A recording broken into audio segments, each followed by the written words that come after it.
क्या कभी बिना रोटर के घूमे हेलीकॉप्टर हवा में उड़ सकता है? जवाब है नहीं। तो सवाल ये आता है कि इस वीडियो में ऐसा क्यों दिख रहा है। इस बात को समझने के लिए पहले हमें यह समझना होगा कि एक वीडियो काम कैसे करता है।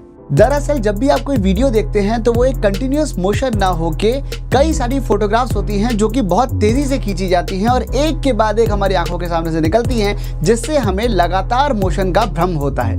अब कितनी तेजी से वो फोटोग्राफ्स खींची जाती हैं उसे फ्रेम रेट कहते हैं, यानी कि एक सेकंड में कितने फ्रेम्स आपको दिखाए गए। अगर फ्रेम रेट और रोटर के घूमने की रेट बराबर हो जाए तो कैमरा हर उतनी देर में एक फोटोग्राफ खींचेगा जितनी देर में रोटर ब्लेड घूम के एक चक्कर कंप्लीट करती है। इसीलिए हर फोटोग्राफ में ब्लेड एक ही जगह नजर आएगी तो देखने में ऐसा लगेगा कि जैसे रोटर घूम ही नहीं रहा है। लद्दाख श्रीनगर हाईवे पे लेह से करीब 26.5 किलोमीटर की दूरी पे एक जगह है जिसका नाम है मैग्नेटिक हिल। यहाँ पर अगर आप अपनी गाड़ी को न्यूट्रल में छोड़ते हैं तो वो अपने आप ग्रेविटी के अगेंस्ट पहाड़ पे ऊपर की तरफ चढ़ने लगती है। मैग्नेटिक हिल के नाम से सुन के ऐसा लगता है जैसे वहां पे कोई मैग्नेटिक फिनोमिना है या ऐसी मैग्नेटिक फील्ड है जिसकी वजह से गाड़ियां ऊपर की तरफ खींची चली जाती हैं। जबकि सच्चाई ये है कि ये सिर्फ एक ऑप्टिकल इल्यूजन है। कहने का मतलब ये है कि जो रोड हमें अपहिल जाती नजर आ रही है दरअसल वो डाउनहिल है और वो गाड़ियां एक्चुअली ग्रेविटी के चलते ही नीचे जा रही हैं। स्लोप हमें तब समझ में आता है जब हम होराइजन को देखते हैं। अब चूंकि वहां चारों तरफ पहाड़ हैं तो होराइजन वहां नजर ही नहीं आता और सच्चाई ये है कि वहां पे पूरा लैंडस्केप ही थोड़ा सा टिल्टेड है। क्या आपने कभी नोट किया है कि अगर हम कांच के ग्लास में पानी भर के गर्म करने के लिए माइक्रोवेव ओवन में रखते हैं तो पानी तो गर्म हो जाता है पर ग्लास ठंडा रह जाता है? या फिर कि माइक्रोवेव ओवन में मेटेलिक चीजों को रखने के लिए मना क्यों किया जाता है? माइक्रोवेव्स एक तरीके की इलेक्ट्रोमैग्नेटिक वेव्स होती हैं और जब भी वो ट्रेवल करती हैं तो किसी गिवन पॉइंट पे लगातार इलेक्ट्रिक फील्ड वेरी करती रहती है। इसकी वजह से खाने में मौजूद पानी के मॉलिक्यूल्स जिनका खुद का डाइपोल मोमेंट होता है बहुत तेजी से वाइब्रेट करते हैं और हीट जनरेट करते हैं।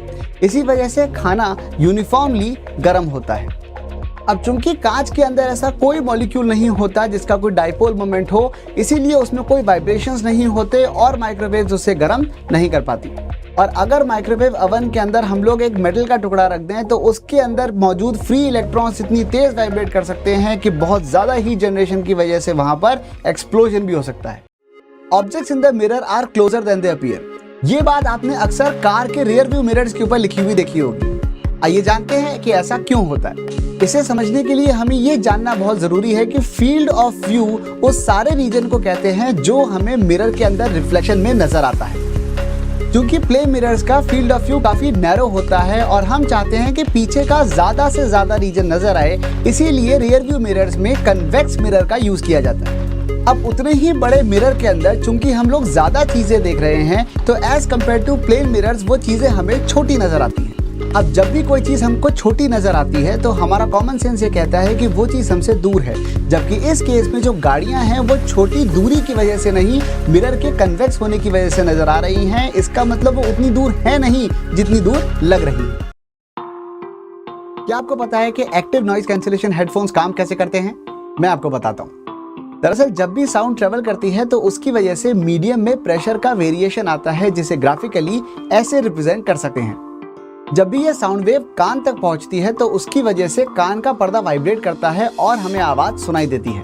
ANC हेडफोन्स में माइक लगे होते हैं। ये माइक बाहर से आने वाली आवाज को सुनते हैं और उसके बिल्कुल उल्टी वेव जनरेट कर देते हैं। जब ये वेव बाहर से आने वाली आवाज के साथ सुपर इम्पोज होती है तो वो उसको एग्जैक्टली कैंसिल कर देती है। इस फिनोमेना को डिस्ट्रक्टिव इंटरफेरेंस के नाम से भी जाना जाता है। तो कैसी लगी आपको इन्फॉर्मेशन मुझे नीचे कमेंट सेक्शन में लिख के बताइएगा। सो just keep doing your best and keep growing. जब भी एक सुपरसोनिक जेट की स्पीड एक मैक यानी कि स्पीड ऑफ साउंड को क्रॉस करती है तो उसके पीछे एक ऐसा बादल बनता है। दरअसल जब भी वो प्लेन साउंड की स्पीड को क्रॉस करने वाला होता है तो जिस जगह पर प्लेन है उस जगह पर सारी की सारी साउंड वेव्स का कंस्ट्रक्टिव इंटरफेरेंस होता है। इसकी वजह से वहां पे साउंड बैरियर जनरेट हो जाता है जो कि एक बहुत ही हाई प्रेशर जोन होती है। जैसे ही प्लेन उस पॉइंट से पास होता है तो अचानक प्रेशर गिरने की वजह से टेम्परेचर बहुत कम हो जाता है। इसकी वजह से हवा में मौजूद जितनी भी नमी है वो वहीं कंडेंस हो जाती है जो बादल का रूप ले लेती है। थोड़ी देर बाद जब हीट फ्लो की वजह से टेम्परेचर नॉर्मल होता है तो वो पानी की कंडेंस ड्रॉपलेट्स जो बादल जैसी लग रही थी वो दोबारा मॉइस्चर में कन्वर्ट हो जाती हैं और वो बादल गायब हो जाता है। क्या ऐसा पॉसिबल है कि एक इंसान अपने हाथ को पिघले हुए लेड के अंदर डाले और फिर भी बिना किसी चोट के उसे बाहर निकाल ले?